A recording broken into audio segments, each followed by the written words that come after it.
Hallelujah. सारे बहन भाइयों को जय मसीह की। जय मसीह। आप सभी बहन भाइयों ने देखा कि ये मेरी वाइफ है दीक्षा।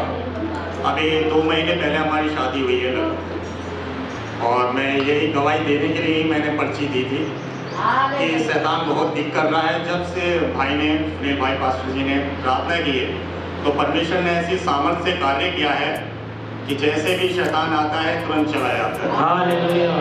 और ये बाहरी कोई लग गया है ऐसे ही, तो हम विश्वास करते हैं परमेश्वर पर कि परमेश्वर की सामर्थ्य उसके सेवकों में आज भी उसी प्रकार से कार्य कर रही है जो पहले यीशु मसीह के समय में हो रही है। और ये शैतान बार बार मुझे चर्च आने से रोकता है, बाइबल पढ़ने से रोकता है। और अभी पिछले कुछ समय में खेतीबाड़ी का काम चल रहा था, 10 बजे के टाइम में गेहूँ लेकर आया था, तो मुझे इतना समय नहीं मिला, मैं थक गया था। तो बाइबल हमारी बाइक में ही पड़ी थी, और मुझे पूरा संदेह था कि आज इसने बाइबल पढ़ी है, अब इसको जरूर कोई अटैक होगा। क्योंकि पिछली बार भी इसने बाइबल पढ़ी थी तो इसको अटैक हुआ था, क्योंकि शैतान उसको रोक रहा है। क्योंकि नई सृष्टि में जैसे प्रवेश किया है, शैतान उसको रोक रहा है कि परमेश्वर के बच्चे हो गए हैं, अभी हालेलुया। हम परमेश्वर के बच्चे हैं, हम वचन पर विश्वास करते हैं, और एक ही जीवता परमेश्वर है। वचन भजन संहिता 91 में लिखा है, परमेश्वर की शरण में जो पाएगा, जो परम प्रधान परमेश्वर की शरण में है, वो सर्वशक्तिमान के ठिकाना पाएगा। ठिकाना पाएगा। जो परमेश्वर की शरण में आ गया है उसका शैतान बिगाड़ नहीं सकता।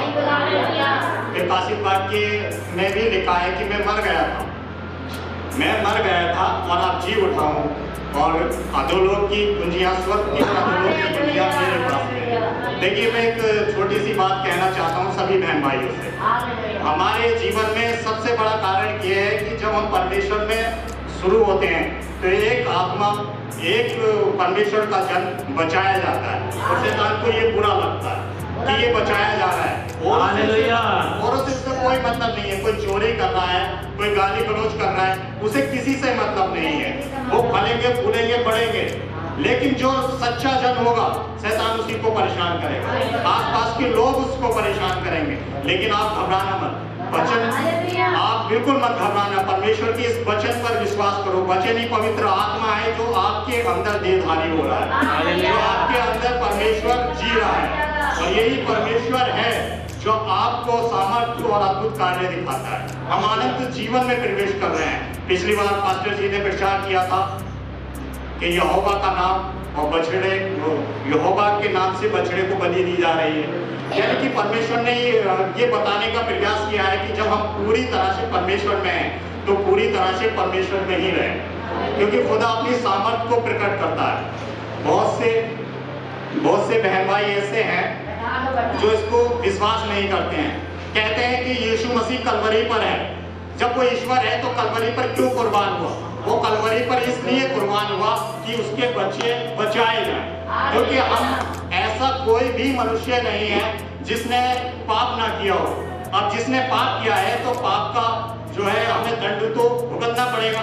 तो परमेश्वर खुद ही यीशु मसीह के नाम से धरती पर आया ताकि मनुष्य जाति में बचाया जाए, अपने बच्चों को बचाया जाए। परमेश्वर का लहू ही एक ऐसा लहू है जिसके द्वारा मनुष्य जाति के सारे पापों को ढांपा गया है। आप किसी भी चीज से पापों को ढांप दीजिए, आपके पाप द्वार पे ही रहते हैं, वो प्रकट हो जाएंगे।